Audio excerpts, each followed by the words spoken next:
mbote lisusu bande ko balandi ati ko mwa bindenge to mesala ko kuta na biso na bino contrat to signa moi mbula butu to conserver toujours la République démocratique du Congo oza bongo mboka na biso mboka ya bakoko na biso place vérité zali place biso ko luka biso to kaka makambu te ne bande muso ko na yoka likambo lekaki na Équateur na yoka likambo lekaki na Kisangani na yoka likambo lekaki kuna na Congo central nous mettra masolo il paraît traité il faut qu'on quitte kato ba réellement les camerounais les kaki kuna na mboka wana nini le kaki nini eko le kakuna to luka bato baza habilité ya kopesa biso vraie information aux les cas la République démocratique du Congo makambo ya ba province na biso ezo le kapende ndenge nini biso nyonso tu mikolo uti koleka to landaki na bandila itatoike kuna na mboka na biso Équateur to yoki ke gouverneur ya Équateur akoyi nini le kaki akoyi samaki ya solo to alukuta akoyi samaki pona nini ba député ndenge ba gouverneur ba kuma koloba o ba député musu basenga kabiso mbongo so razangi crédit abengi ngai so na pese crédit ngana te komi puku na nyao na ebité so keza ngwana to yango te mais ngana lingaki na émission ya lelo na yamba comme na zo occasion ya kokutana na bakambi ya Assemblée provinciale ya Équateur na meka kosola na bango na kolo mention wana na quelques membres ya Assemblée provinciale na sala bango le ana plateau na bengisi bango to solo la makambo ekoleka kuna na Équateur nini ekoleka réellement makambo to yokaki eza ya solo to ya lokuta bolanda émission o na bokebi nyonso nini ekoleka na province ya Équateur mbote pesa mbote ndeko journaliste na ko yeba kombo na yo kombo na ngai honorable Bukalumpulo Claude président Assemblée provinciale et Tuka Équateur. OK na wi na mo na ko to mbote honorable mbote ko yeba kombo na yo kombo na honorable Jean-Pierre Iloko Engombele. OK donc yonde ozali kolo mention au conseil gouverneur. Oui ndeko na ngai de caméra ya ngwana o montra caméra ngene ko expliquer biso motivation ni ozwaki nini Israël kolo bakina ne ba Équateur ezokufa to Équateur ezokile liboso te nini Israël ko la mention gouverneur Azalban. Oui donc etinaki na sala mention eza état ya Équateur province ekufi na kanti soko komi leo na Équateur on comprendre que mutazate c'est comme si nous sommes dirigés par un vide. Nous sommes dirigés par un vide. Alors, même au niveau de Kinshasa, il y avait une interpellation que biso ba député, to tiki gouverneur asala kama mnaendenga lingi. Maramunyoso o ezo sale na Équateur, ils mabe. Gouverneur a se transformé en un spécialiste de l'opération retour. Biloko nyoso pour le chef de l'État zotinda na Équateur, ils ont na Kinshasa. Ils ala mbongo, ils ala ba engin tout, ils a comme on en a été. Alors nous nous sommes dit qu'il faut makambo oyo et les cas na motion comme ça gouverneur à Longwa toluka ba gouverneur mususu malamu à côté de la province. Je te reproché qu'il y a 5 griefs. Grief à liboso ezalaki détournement et deniers publics. Gouverneur au besoin mona au besoin okazo déclaré Dieu donné Boloko Bolumbu ex-gouverneur Équateur. Dieu donné Bobo Boloko wana alias wana za komba ba bobo ibale kombo na Dieu donné kombo na yebani Dieu donné Dieu na époque azalaki na Gadi par yaza commerçant Kadhafi tout ça kombo na ba benga ka Dieu donné même bana na ye ba yebi na ndako papa kombo Dieu donné surnom de Bobo surnom de Bobo Dieu donné Boloko Bolumbu ye to reprocher na nini 1 détournement des deniers publics. Parmi l'enquête, il y a IGF, où il y a un niveau ya pays. Tango batanga ki maramba bukangalonzo, batanga ki marambo ya enseignement ba wili ba konga. Parmi les cités, gouverneur Nabiso à l'écap dans le journal, IGF a l'écrit information dans le journal, il y a 20 heures, il y a RTNC parmi les criminels, au IGF à Tangaga. Mais curieusement, il y a une léthargie. Parmi les griefs, Toloba a zongi ça 2 milliards 500 millions de francs congolais. Oyo Azoa et Kenda Centras au IGF à Loba. Comme IGF a combien de difficultés que Batoumi Yamibi, soit ensemble, ils ont protégé Bango, soit ils ont une milité. Biso Toloba que tokokote la émotion tokolongo l'immunité de façon que cour de cassation ezoaye akende ko avancer ba moyen de défense d'ailleurs. De deux, mbongo ya 100 jours au chef de l'État tindaki pona makamba ba médicament pardon à 100 jours estimé na valeur à 450 000 $. Au chef d'État atinda gouverneur de province a commis ça na un comprimé te ba qui se tika na Kinshasa mais tout le monde a ba document tant que ça l'enquête parlementaire to koma na dépôt o ba qui c'est comment to kuta bout de papier ba qui c'est zaté voilà ka métalli de tournement to zongi na période ya ministre de la santé Eteni Longondo atinda mbonga corona na Équateur 150 000 $.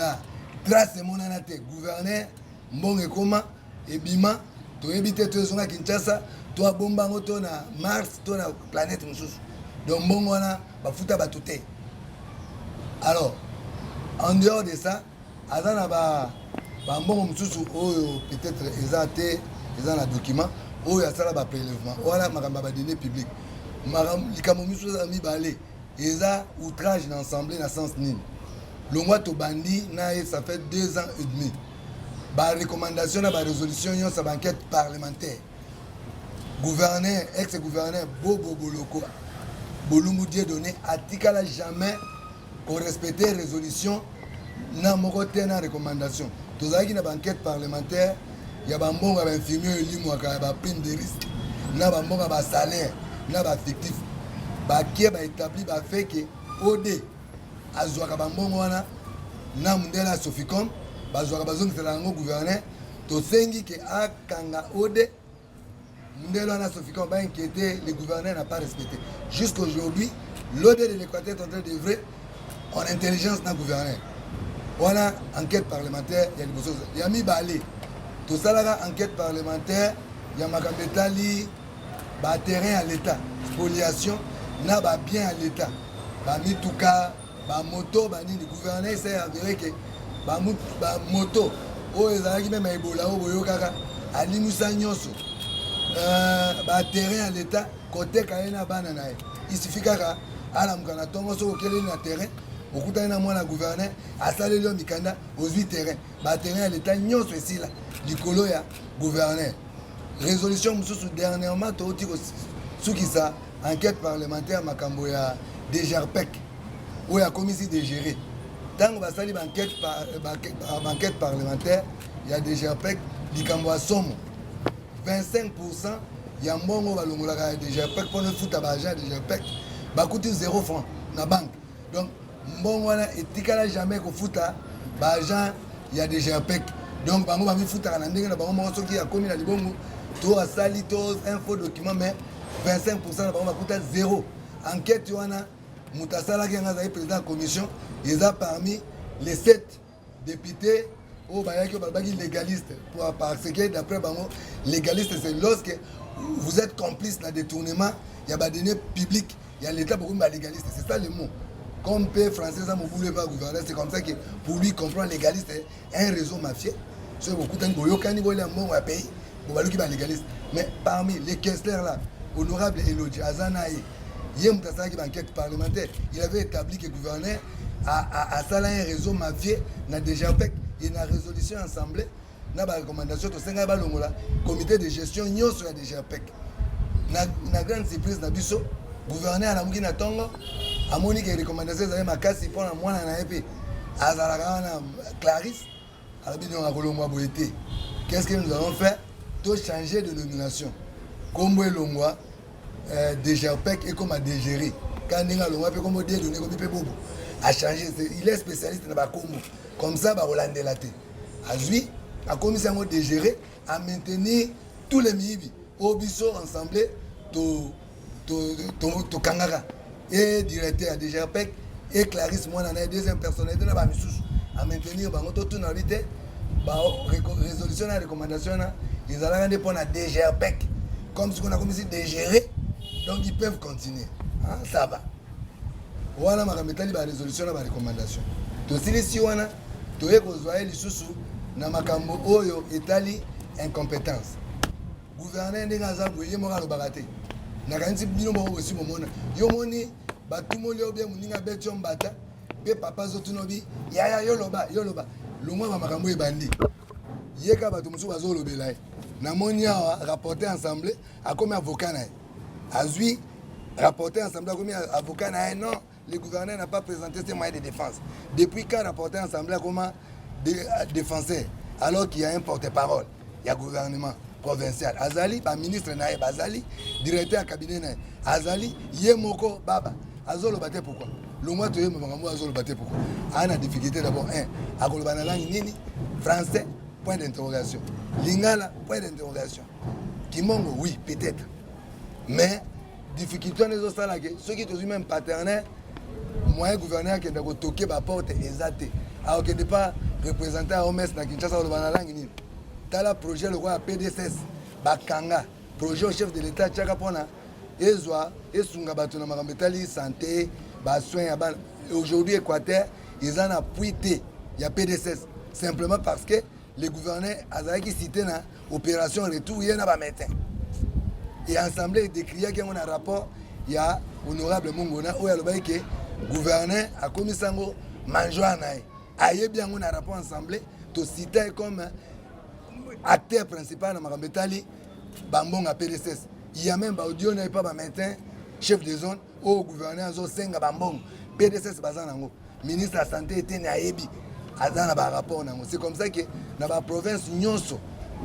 batika pdss sauf équateur pdss elobaki ekozongaka na équateur ka mokolo gouverneur wana akolongwa voilà et c'est là où charge wana nyonso ebande kozongela biso population bakoya badepute botiki biso ka boye botiki ka boye banyokolaka biso tovotaka biso tovotaka bino botiki biso moto wana akoboma biso et c'est cet ensemble qui m'a motivé qui n'a benga bandeko mosusu nalobaki non tala tomilongola na mabe masumu wa bobo akufa na ngoye moko biso tokomi mal répété mutu nyonso oh non bino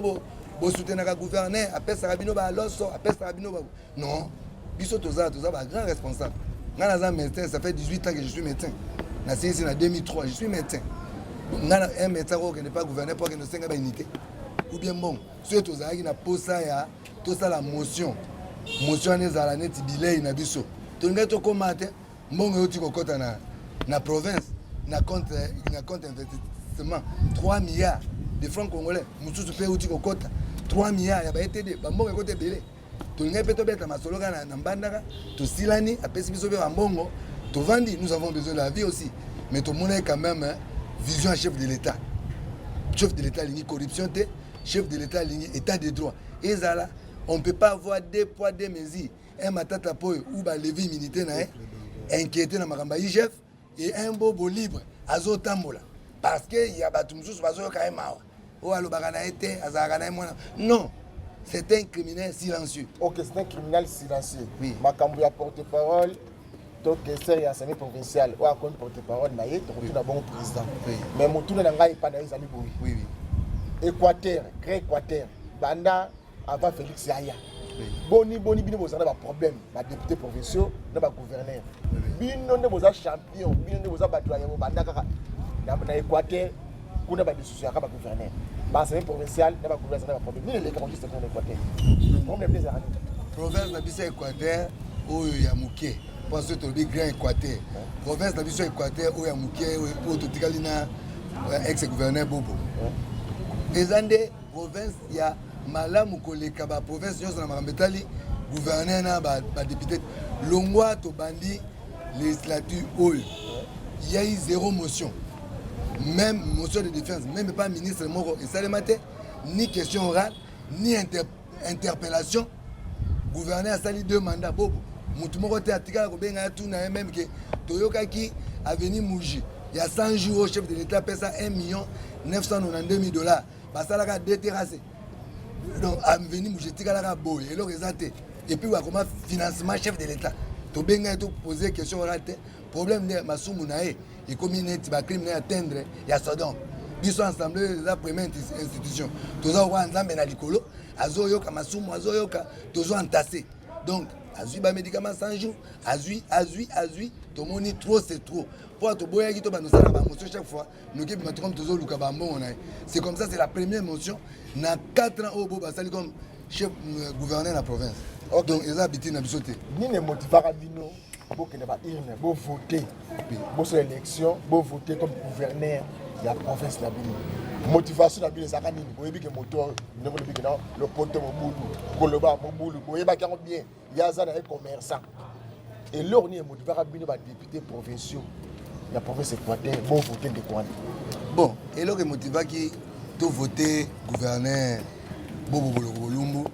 même sur le problème en français, bon, je sais que les Chinois peuvent parler français, mais les autres ont parlé français. Tous les Vietnamiens parlent français. Le problème est Bobo, c'est qu'ils parlent français. Le problème est de voter pourquoi. L'homme est dynamique, l'homme change. Nous ne savons pas comment il a pu virer. Bobo, l'homme a né 90. C'est un opérateur économique, Yamakas. Avant Batia Soficom, Batia Solidaire, Nambandaka, Bambon Nyonso, Ezala, Osesa Linga Futabato, Ezala ni ça passait chez Bobo. Azalaki, acteur à développement, Zahina Babilanga Loso. Et Belé, les là qu'on a sous Loso, on a été dans Loso. Bobo Anamoni, Azaki na Bangoul, Bobo Abane Osaba, œuvre à développement. Et nous on croyait que même si on a vu que le français, moi, Moukio, Yayemoko Azanango, il essaie un peu d'organiser, tant comme gouverneur. À cause de la même Matissa, province Nabiso. Surtout quand il y a acteur de développement, on pensait aujourd'hui que Maki est en Équateur. Alors que l'Équateur est Moutebimsa Massangu et Belé, mais au coup de Maki, ils ont 500 fois na Kinshasa. C'est pas normal. Et c'est ça la motivation de tout le monde. Maintenant, il a commis, il s'est transformé en un diable. Il se transforme en un Paul à Saoul. Au lieu de Saoul à Paul. C'est juste l'inverse. C'est ça ce qu'on a dit, mon. Ça va. L'église a comme au centre, oui, Mopagano. C'est ça, le logo est là, biso somo. Ba vota ka za mutu. Azala ka bina mutu. Avant que baluka o azale lo criminel silencieux et mettre l'opération et tout. OK, tout ça n'est pas dans tout ce qui discute pas président. Président, nous avons plus fort. Président c'est provincial l'Équateur, nous avons plus fort. La ministre de le babou. Nous doyeba. Motivation dans ni tindaki parce que ndingi ça. Il y a convoquer assemblée plénière pour fanda l'intérêt général de la Équateur. Merci beaucoup de journalistes. Nalingi na tongela mukewana. Eloko emotiva kibiso c'est soyo extraordinaire moto ya sengi yango kaka yemoko gouverneur de Chi Bobo Boloko. Moto akomeli biso officiellement au sein de la session extraordinaire pour voter et dit portant perception ya taxe na budget rectificatif. Et conformément à Mobeko lorsque tu suis to réunir bureau tozalaki na réunion ya bureau tozwi PV à bureau pour convoquer extraordinaire ndenge gouverneur de Chi asengaki toza pe na décision oyo bureau to convokaki pe signer même na bandeko bakomi lelo ko défendre ye na ndenge oyo bayebi ke mboka ekufa bango pe basignaki yango PVP à recevabilité R tofungoli discours nanga ezali oyo na prononcaki pour la ouverture extraordinaire discours esili ndekwaye ko déposer motion à défiance na acte ya mise en accusation la gouverneur de Chi Bobo Boloko. Lorsque tozwi yango bureau to se réunir et to monaki kendeko à respecter règlement intérieur et surtout nde tondimaki iyo de la gouverneure motion à défiance na mise en accusation oyo ndekatika kinabi to tindeli to transmettre ango pe to komeli ndeko conformément na mobeko na 48 heures to koleka pona vote ya motion ndenge pe mobeko lobi soki ba déposer motion eza ko suspendre makambo nyonso avant to banda il faut aussi ça ko vider motion à défiance wana na mise en accusation oyo ndeka déposer mukolo ya lendi tozwi pe nazwi pe mukanda ya kokomela gouverneur po aya kopesa ba moyen ya défense na ye totindeli gouverneur mukanda ezali parce que bandeko bazolo ba même rapporteur ya biso ndeko ya assemblée honorable Peter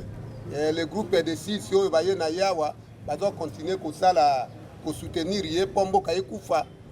mais biso baeli totinda maki na population totindeli gouverneur mukanda gouverneur kaka le même lundi vers 14h azongi seli biso yana alobi ete akoya te pour kombo na ye ezali die donné te mais soko otuni moto nyonso tu kombo ya ye eza die donné boloko bolumbu même premier suppléant na ye na dossier parce que naza na ba dossier nyonso ya ba député oyo bazalaki eli oyo mpe mandat na bango ezalaki validé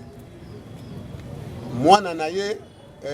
collègue honorable Eric oyo aza spécialiste ya na koinjurie bato ça c'est spécialité na ye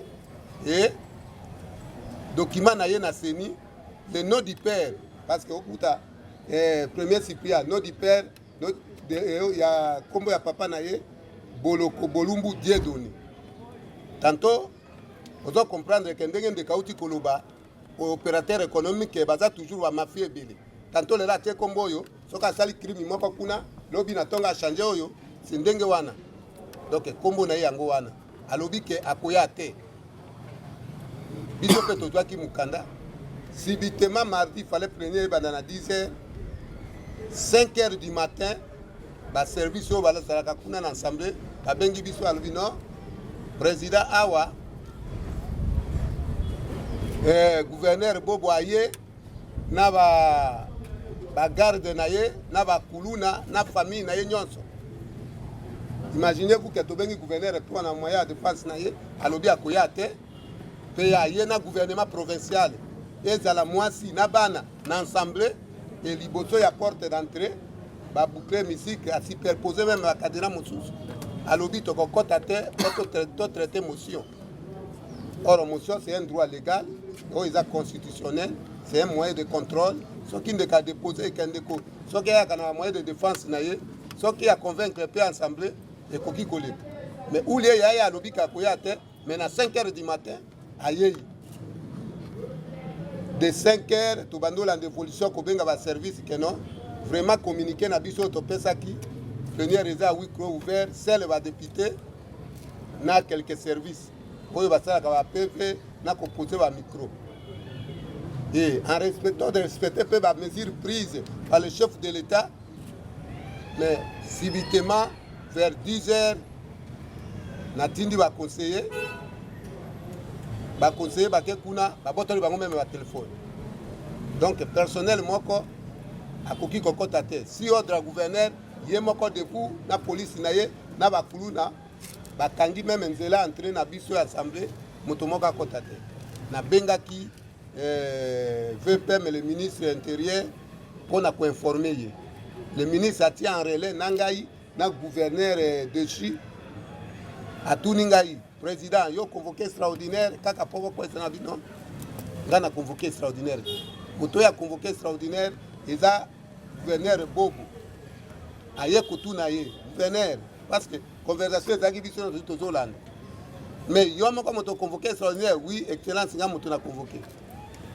de ministre au 7 ans ayebisi ke non gouverneur quitter hémicycle sika na ba garde na yo na ba kuluna na bato na oyo baza ko applaudir yo pour quitter hémicycle tika ba député basala musana ba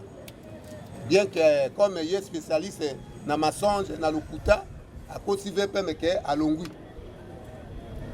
na bengi VPM li susalobi ke non koki kokenda alobi a quitter hémicycle vers 11h nde na quitter pona ya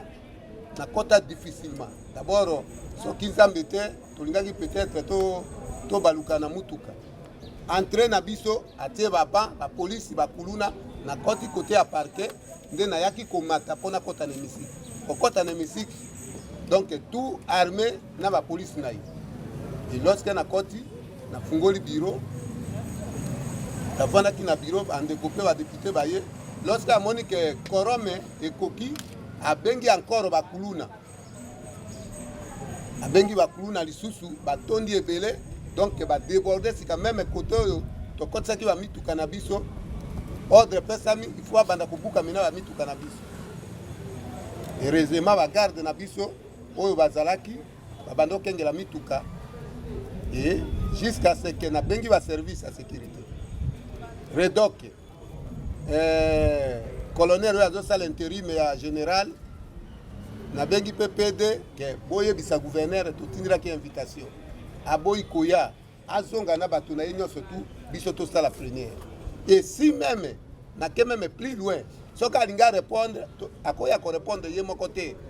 ye na bato na ye te ou bien na baministre na bagarde na ye te.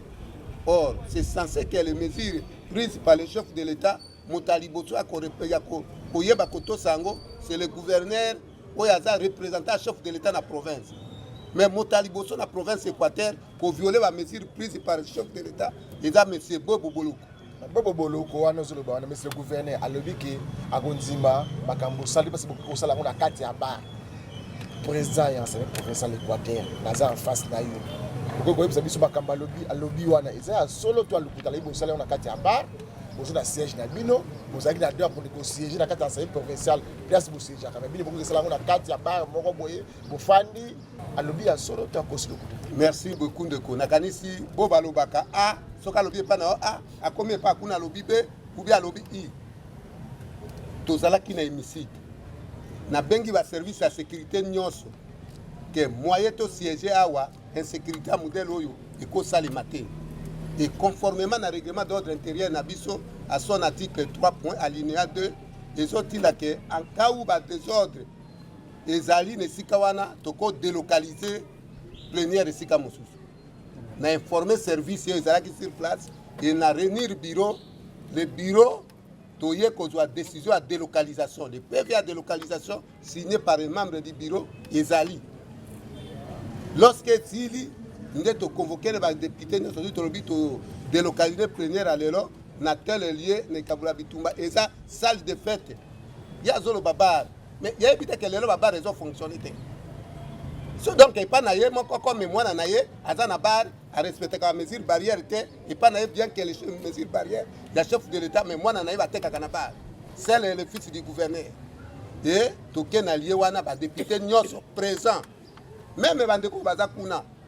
naza na PV à liste de présence. Combien de députés pour toza 21 députés ndeko moko aza suspendu toza ki 20 et les 20 députés ont signé même les rapporteurs qui devaient de l'Assemblée où il y a comme le rapporteur et le gouverneur, le signataire, on a souka signaka, c'est le rapporteur titulaire, Adoué Yowana Zali.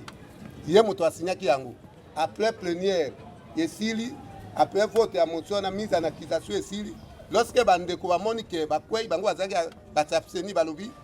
va voter. C'est un droit aussi. Mais les 13 députés vont voter oui pour la motion et pour la mise en accusation. Et va moniquer à Koué, Nde Bazongeli,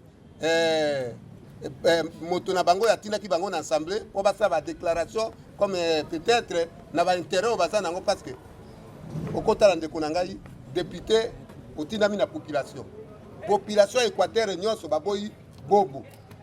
mais yo député oyo population va voter ki yo po OK na ko défendre bango yoza avocat ya bobo ko défendre partout na ba radio et même ko violer règlement intérieur na biso parce que règlement na biso zoloba le respect mutuel entre nous les collègues. Mais bandeko bazo violer règlement d'ordre intérieur ko finga biso ko injurier biso pona bango d'abord incident zai que non ndeko na biso mosusu kuna mwasi honorable Molep aya ko kolenga na bilamba po ubia kata bilamba et bi makrime que non président beti non mais biso comme sagesse ezala ki na biso tozwa ki décision et longo na bandeko tozala ki na salo bazo benga lelo bar eza bar était salle de fête na bango na kati to siéger vote siri bazongeli moto na bango po baloba keno to kondima wana basali te biso to kaisa ki bakokwesa yete bakwesi ye donc to kondima te lelo monsieur Bobo Boloko azali susu gouverneur à province etuka Équateur te nde to yaki na appel ya VPM lorsqu'il a tenu message officiel que non annulé décision assemblée or tous en état de droit annulé dans la lobby qui a annulé décision ensemble ça ministre intérieur Tobino Moko non décision ya ko annulé décision to zwaki mukolo wana swandiza ezalaki irrégulière so ça ezaki na base mon côté or je suis en train de voir que VPM même les gens qui to komona ye to ko pesa règlement d'ordre intérieur na biso peut-être azaki induit en erreur na bato na bobo comme spécialité na ye za yango wana ya lokuta règlement d'ordre intérieur na biso et procédure nyonso to utiliser pour que monsieur Bombo akweya to respecter nyonso à la lettre donc procédure nyonso to eza respecter et tozo senga d'abord on a chef de l'État qui est le garant il y a ba institution que monsieur Bobo même ba image ezali oyo azalaki oyo azotia désordre bainjure oyo bazofinga biso na bakuluna na menace ke no soki tokwesi ye il faut baboma biso. Mais c'est grave même. Un gouverneur à province, il y a la police, na ba kuluna derrière lui. Donc monsieur Bobo azali sous gouverneur de tout cas Équateur était. Parce que oui, président nazo lando na bokebi nyonso. Président c'est provincial, vous appelez député, na simana au base ezali. Est-ce que conscience na yo motema na yo na ndenge olibiki ndeko Bobo Bulumbu azala libanda akoche province malamu te. Est-ce que yo motema na yo za témoin bakambiso sur ba awo bobengani to akeli banda yenge bene mibeko aliza ndenge population ko souffrir to yo un intérêt particulier ya yo moko na Bobo que dans un intérêt particulier na kalisi comme ça c'est poste moko honorable Buka azaka toujours moto azaka ya botsemu ezala ba notable na biso nyonso bayebinga malamu ezala ye moko monsieur Bobo ayebinga malamu nazana un intérêt moko pa na ite comme président naza ni ministre ni apesanga eloko. Je suis devant le micro et naolo bango clairement nazana sentimi moko te oyo monsieur Bobo ko témoigner ka pesanga ou bien asombelanga même téléphone seulement oyo téléphone boko tu na ye soki akoloba yango eza mensonge parce que ngai nazwa keloko moko te to votaki Bobo to kanisaki que il va changer to conseiller plusieurs fois ngai moko na benga plusieurs fois na ba député que ozo sala musala mabe ba taxe ya superficie par exemple oyo ba exploitant na biso ba société d'exploitation bazo pesa mbongo ibele mbongo wana nyonso ile kaka na compte privé na ye et koko taboye le même compte ya régie et zo centraliser na compte na ye des fois même na wana okokuta que d'autres gens au bazo récupérer ba mbongo wana et ça même pas bato baza na province Équateur. Mais est-ce que tokotika mboka ekufa pour intérêt à moto ou soit famille na ye oke kuna okutika no awa okosimba te awa eza mama awa eza mwana awa eza boye bageraka province neti libota na yo te wana eza eloko ya leta mbongo nyonso tu ezotima meme mbongo batinaki mpona kopréparer conférence de gouverneur mbongo nyonso tu esila mais azokosa gouvernement central ekasala boye eloko moko te si lui gouverneur de chi nga naza président assemblée. L'autre fois, na yebisa keke na yebi province Équateur koleka yo makambo zo yebisa biso ozo kosa si aza témoin seulement bon parce que les gens devant batoyo se présenter que ayebi nzambe mais derrière lui atoni na banganga mais monsieur Bobo a géré province mabe si ba ligne nyonso et tozo senga d'abord na cour à cassation que même rapport à IGF o ba déposer liboso. Pourquoi bazo bloqué? Pourquoi bato mosusu bazo kanga bango et monsieur Bobo azo weka na électron parce que mbongo ya province ezo zonga. Avant ya awa ba verser plus de 100 millions de francs congolais na Soficom. Ye moko toza même na ba photo elekisi oyo ke batina ki moto moko azwa $110,000. La fille na photo ezo le kana ba réseau. Ozier ya ba service nyonso. Parce que lorsque lui, côté corruption, c'est le spécialiste.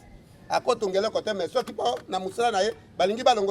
il peut faire sortir $200,000 pour un tabac basipamis. Pourquoi province Équateur, Eza, Kokufa et Bato, au niveau gouvernement central, Baza Komona. Derrière moi, tout a 13 députés. C'est une large majorité. Oyo Bakwesi Bobo. Donc, Oyo Baza Simananga, nous sommes des députés. Gouverneur Bobo akoki kozonga lisusu mbanda kate comme gouverneur à province. Aza na Kinshasa, aza wa akoki kozonga te comme gouverneur à province et tout cas Équateur, ye aza lisusu gouverneur te. Tozo senga na vice-premier ministre intérieur ba notifier le vice-gouverneur en attendant Sénat organiser ba élection poto pona moto akoki ko diriger province et tout cas Équateur. Mais ye akoki kozonga te. Bon soki azongi akosa na ensemble wa. Règlement d'ordre intérieur dans l'Assemblée provinciale. Le bini nande konabino rapporteur ou a participé à toujours élection. Azalaki apona akoma kipe asigné ngo lobi bongo. Règlement d'ordre intérieur na bino et le bini ni na rapporteur ou a commis na porte-parole du gouverneur. Mais wana lorsque tokozonga na ipana biso to ko appliquer règlement d'ordre intérieur. Parce que biso ezali konzi et mobeko likonzi na biso ezali règlement d'ordre intérieur. Député les autres doivent s'écarter dans le règlement intérieur à cause de la sanction conformément au règlement d'ordre intérieur. Donc, nous avons un message fort pour Konzamboka, la vice-premier ministre intérieur, décentralisation et affaires coutumières. À l'Andabi, ça comprendre ni les collègues, les Équateur, pour qui m'y est quota. Mot honorable. touti ba président tomoni président meki komandela mwa moke makambo oyo toleka kuna na Équateur na yeba nini oyo ezomotive bino bolandi bolongo kuna na mbandaka gouverneur akoyi bozalaki kuna lelo awa na Kinshasa boza toujours décidé gouverneur azonga sukuna te à faire souffrir population mingi na yeba toyebi ndenge baassemblée provinciale badéputé provinciale botambolaka na bagouverneur est-ce que bino bozalaki na demande po bosali pa gouverneur te makambo esali ke gouverneur azala libanda euti na mitema na bino bomoni souffrance ya peuple ndenge ezosouffrir comme kuna toyebi ke na Équateur nzela malongo eza te lotiliki mobulu mai ekuti koloba te nde makambo wana ezoavance mpe bosali botya gouverneur libanda to eza baintérêt na bino moko ya bafamille na bino. Merci ndeko Pandisango.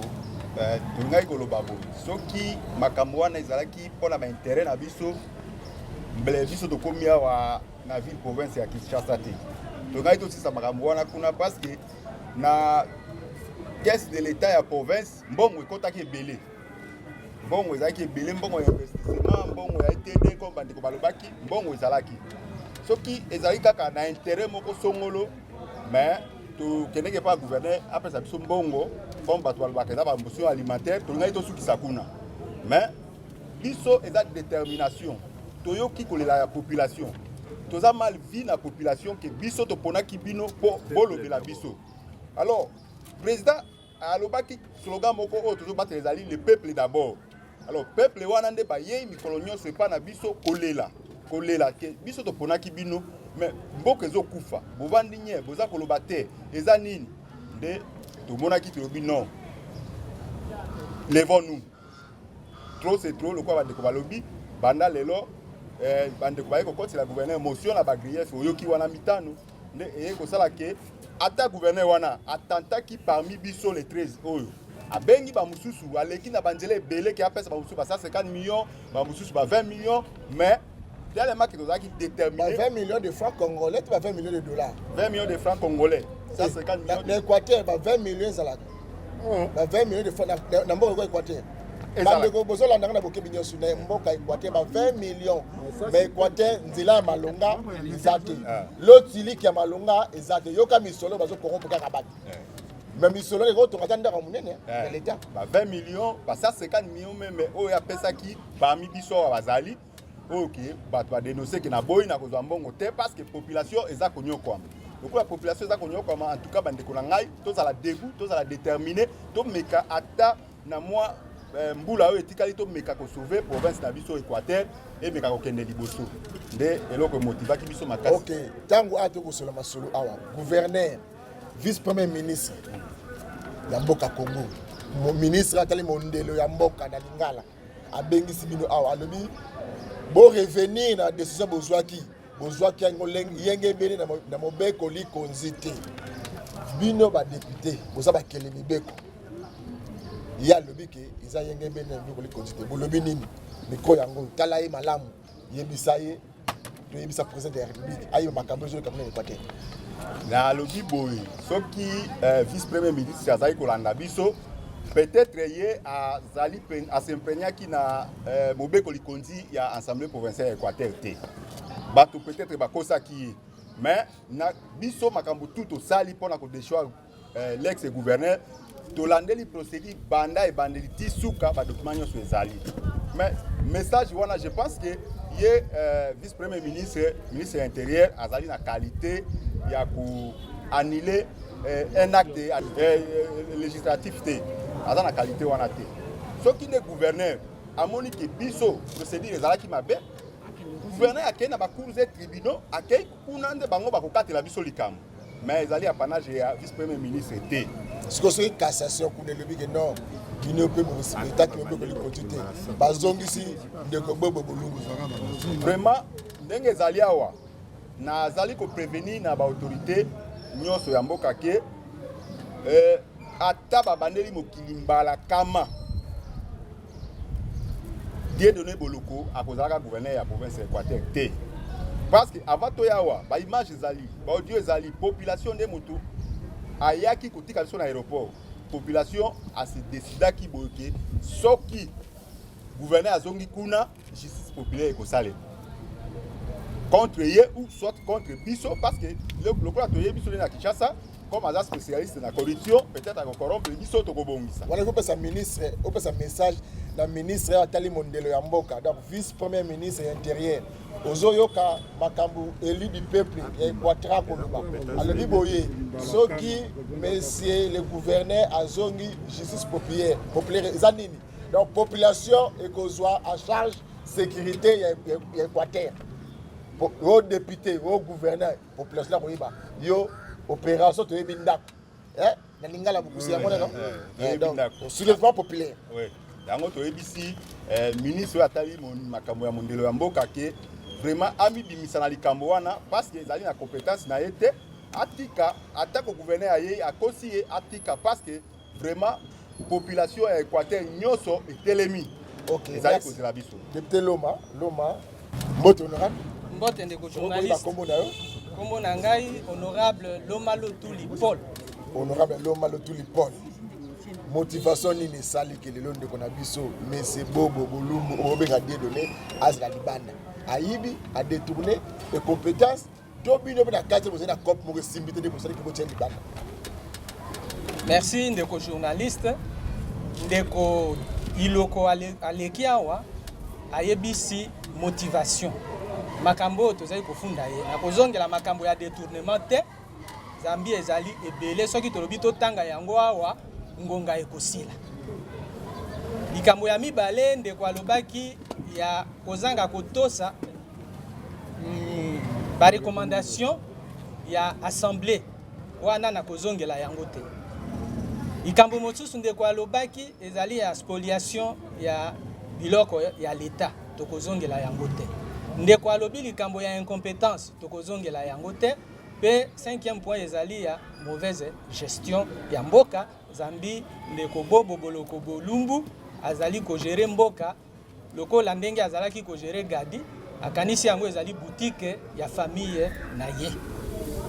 Ndeko journaliste population ya Équateur bazali ko souffrir province ezongisi soko okei lelo na Équateur na éviter ceux qui aussi au Kendaka liboso mais soko okei lelo na Équateur to Kendaka tango ya biso Tony Bolamba voilà okiti kaka na aéroport po okoma na ville nzela wana ezali plus de 1000 mabulu na nzela na kati ya ville ya Mbandaka à part balabala ya Itela ya Sanyama na Bonsomi oyo ebongisamaki na mbongo ya PDU balabala nyonso mabulu soko ke liboso ya clinique ya Mbandaka okukuta batia yango laki bobo munji o bandeko bazali kolo gouvernement central atindi près de 2 millions de dollars mais biso bayebisaka biso te pour asphalter balabala 1 km ezali na 1 million batindi 2 millions de dollars batimoli kaka bakanivo soko okei lelo nzela ekomi mabe koleka ndenge ezalaki liboso. Et le gouverneur de province est là, azali kotala mbongo gouvernement central batindaki, pe esali mosala moko te na province na ye, azali kolobate, yango elingi kolobate, ayebi tina. Nalo iboye. Tango zotanga ba 2 millions de dollars et na mboka Équateur. Nga zotanga so dimension Équateur ezaleli. Est-ce que vice-premier ministre Aselu, avocat, ministre Atali Mondelo ya mboka ayebi ke ba monta wana il y a qui Équateur et puis la ministre a disparu. Monta wana bokomela ki eta ngoya lobi ke bozui décision na bino. Bo revenir na makambolo bosalaki bobo ko koya te. Bosala mo yenge bena mbeko li konzite. Est-ce que bokomela ki que monsieur vice ministre intérieur tala ba misolo, tala ba détournement, bino boza pouvoir le peuple d'abord. Tala misolo ndeko yo azui ezomona na te.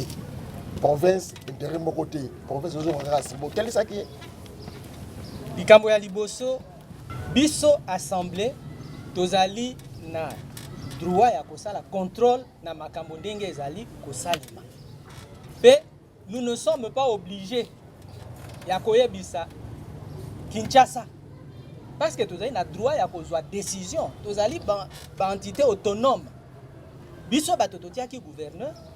mibeko ya moko ezali koreconnaître na biso droit ya kocontrôle ye te soki tomoni te ebongi te tolongola ye ministre ayeba te assemblée tozali kosala mosala na biso tenge pene na mobeko ya leta mobeko ya ekolo mibeko ya ekolo ndenge etindi tosala yango pe mibeko ezali koyebisa te soki tosali yango instance oyo ekoki koyebisa biso to bosali engebene na mibeko to te ezali kaka cour constitutionnelle zambi instance ezali habilité na ko juger constitutionnalité ya ba acte na ezali cour constitution soki yango lobi ke ndeko bobo boloko ndeko bobo asala raison ndeko die donner mais le gouverneur ko kozonga ko regagner Équateur osala raison bino réaction na te ba député professionnels ani soki mibeko elobi azongi kasi biso lokola ba représentant ya population akoki kozonga na mbala kama bandeko baleki awa biso tokozonga kokotisaka se ba motion bobo akoki kosala lisusu na Équateur te message tomoni ndenge esaleli na ye population balobi te ye lisusu te soki bazongisi ye bozali kotia vie na biso en danger wana bosengeli koyeba